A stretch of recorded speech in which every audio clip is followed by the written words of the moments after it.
ಶುಭೋದಯ, ನಮಸ್ಕಾರ, welcome to Yoyo Kannada. ಬನ್ನಿ ಈಗ ನೋಡೋಣ ಈ ದಿನದ ರಾಶಿ ಫಲಗಳನ್ನ. ಮೊದಲಿಗೆ ಮೇಷರಾಶಿಯವರಿಗೆ ಧಾರ್ಮಿಕ ಕಾರ್ಯಗಳಲ್ಲಿ ಭಾಗವಹಿಸೋದ್ರಿಂದ ಮನಸ್ಸಿಗೆ ಸಂತೋಷ ಆಗುವಂತಹ ದಿನ. ವೃಷಭ ರಾಶಿ, ಸಂಸಾರದಲ್ಲಿ ಸಮತೋಲನೆ ಕಾಪಾಡಿಕೊಂಡು ಮುನ್ನಡೆಯಿರಿ. ಮಿಥುನ ರಾಶಿ, ಒಡ ಹುಟ್ಟಿದವರ ಸಹಾಯ ಸಹಕಾರದಿಂದ ಮಾನಸಿಕ ನೆಮ್ಮದಿ ಸಿಗುತ್ತದೆ. ಕಟಕ ರಾಶಿ, ಆಹಾರದಲ್ಲಾಗುವ ವ್ಯತ್ಯಾಸದಿಂದಾಗಿ ಆರೋಗ್ಯದ ಮೇಲೆ ಪರಿಣಾಮ ಬೀರಲಿದೆ. ಸಿಂಹ ರಾಶಿ, ಸಂಕಷ್ಟಗಳಿಂದ ಮುಕ್ತಿ ಸಿಗುವಂತಹ ದಿನ. ಕನ್ಯಾ ರಾಶಿ, ಉದ್ಯೋಗಿಗಳಿಗೆ ಅನಿರೀಕ್ಷಿತ ವರ್ಗಾವಣೆಯ ಯೋಗ ಇದೆ. ಉತ್ತಮ ದಿನವಾಗಿದೆ. ತುಲಾ ರಾಶಿ, ವಿದ್ಯೆ ಸಂಪಾದನೆ ಕಡೆ ಗಮನ ಹರಿಸಿದ್ರೆ ಯಶಸ್ಸು ಸಾಧಿಸುತ್ತೀರಿ. ವೃಶ್ಚಿಕ ರಾಶಿ, ಆರೋಗ್ಯದಲ್ಲಿ ಏರುಪೇರು. ಆರೋಗ್ಯ ಸಮಸ್ಯೆಯಿಂದ ಬಳಲುತ್ತಿರುವವರು ಹಂತ ಹಂತವಾಗಿ ಸುಧಾರಿಸಿಕೊಳ್ಳುತ್ತಾರೆ. ಧನುಸು ರಾಶಿ, ಉತ್ತಮ ದಿನ. ಹಿತಶತ್ರುಗಳಿಂದ ದೂರ ಇದ್ದರೆ ಒಳಿತು.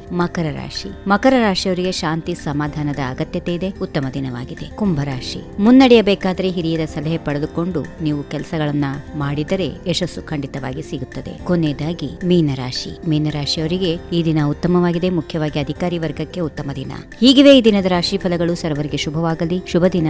ನಮಸ್ಕಾರ. If you like this video, ಬೇಗ ಲೈಕ್ ಮಾಡಿ, ಕಾಮೆಂಟ್ ಮಾಡಿ, ಶೇರ್ ಮಾಡಿ ಹಾಗೂ ಯೋಯೋ ಟಿವಿ ಕನ್ನಡವನ್ನು ಸಬ್ಸ್ಕ್ರೈಬ್ ಮಾಡಿ.